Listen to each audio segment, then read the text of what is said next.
We're back on trend, both in a good way and also in a bad way. Welcome to your Greater Vancouver October 2025 market update. So, as we enter into the last stretch of 2025, I was already reflecting on all the things that was supposed to happen this year, but didn't happen. But most importantly, all the stuff that nobody expected to happen, and then it actually happened.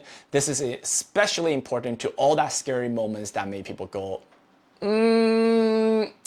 okay, what now?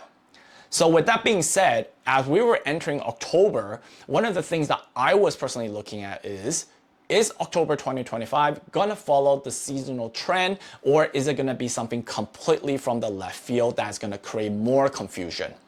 Well, the short answer to my own question is yes, we did follow the trend, both in a good way and also in a bad way.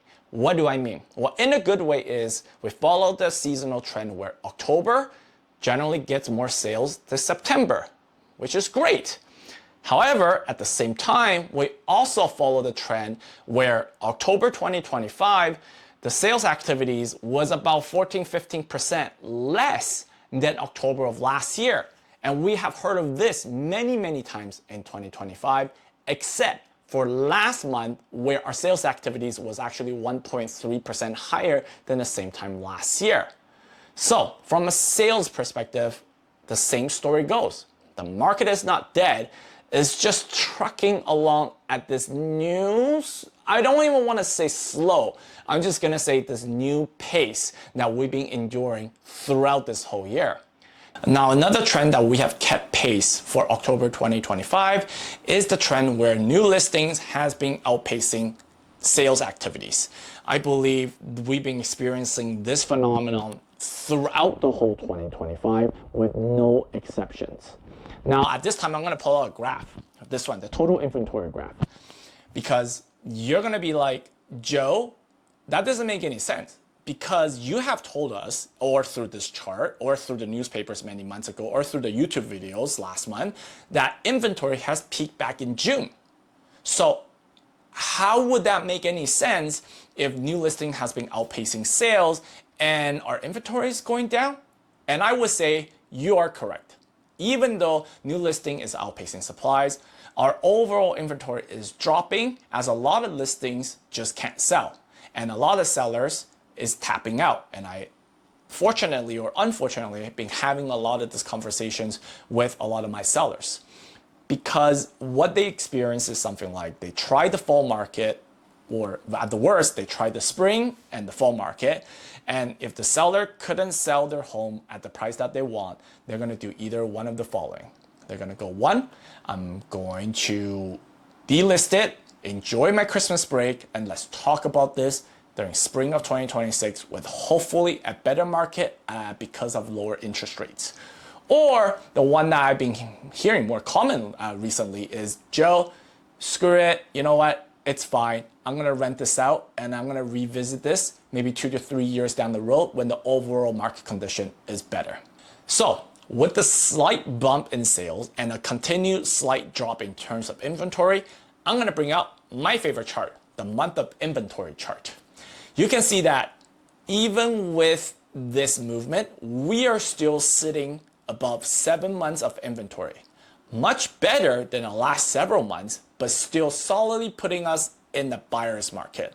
I always like to start with this chart because then it directly connects into the next chart that we've also been tracking very heavily, which is, let's pull it in, year-over-year price change. So in October 2025, our pricing has continued to drop year over year by 3.4%, as you can see here. You can see now that since May, we have been basically consistently north of 2.5% year over year in terms of price change in the negative way. I always say, one data point is just a fluke. But now we're dealing with 6 consistent months of data. This will tell us a few things.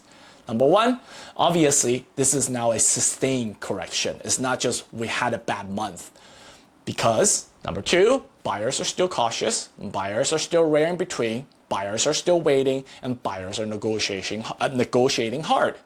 And number three, very easily put, the market has not fully discovered the new floor price in this environment. It's so funny because I still remember when we're during the COVID times, we were always talking about what is the new ceiling? What is the new ceiling? Well, because the market has changed, now we're talking about, well, what's the new floor? What's the new floor price now? So if someone just tells you the market is rebounding, well, you could just quickly show them this chart and tell them, not yet. Maybe in sales activity, but definitely not in price. Now, going forward, I'm most likely going to continue to track this very heavily. Why? Well, because like nobody's using it. Why am I doing it? I like to use this because this is a great indicator on when you can find out the market is finally going to start stabilizing in price. So I'm going to pull another example right here. This is fake. I just plug in a different data just to show you what the market, well, what this chart is supposed to look like when the market is actually stabilizing. Because when the market is stabilizing in price, it doesn't usually go from -3% last month and then plus 5% overnight. A stabilizing market often more looks like this. So from here, you can see 3 months ago, it was -3%, 2 months ago, it was -2%, 1 month ago was -1%, and then now we're hovering close to zero. So in other words, price could still be lower than last year based on this chart I'm showing you right now, but at least the decline is shrinking. The line on the chart is starting to curve back towards zero or over zero instead of drifting further down. That's a signal that the market might be bottoming out or at least slowing the correction. Now, let's combine these two charts together. What does all of this actually really tell us? Number one, obviously, even though a lot of sellers are taking their home off the market, there's still a lot of supply relatively to the demand. And because of that, buyers has a lot more choice and a lot more time to think about everything. And number three, the prices have been slipping and is continuing to slip and has not stabilized nor rebounded whatsoever. So instead of thinking that, oh my God, this is a crash or this is a boom, I think what this whole thing is trying to tell us is that we are now in an extended correction phase where the market is still trying to find its new norm. And that's it for October 2025 market update. Really wish there's something different that I could talk about, but now we're just kind of following this new trend where, sales activities are lower, listings are higher. So if you enjoy these chart-based breakdown and want to follow how the story evolves month by month as we get into 2026, make sure to like, to subscribe, and of course to drop a comment on what you think is going to happen to the market in 2026, or is there any topic that you want to hear? Thanks for watching. I'll see you in the next one.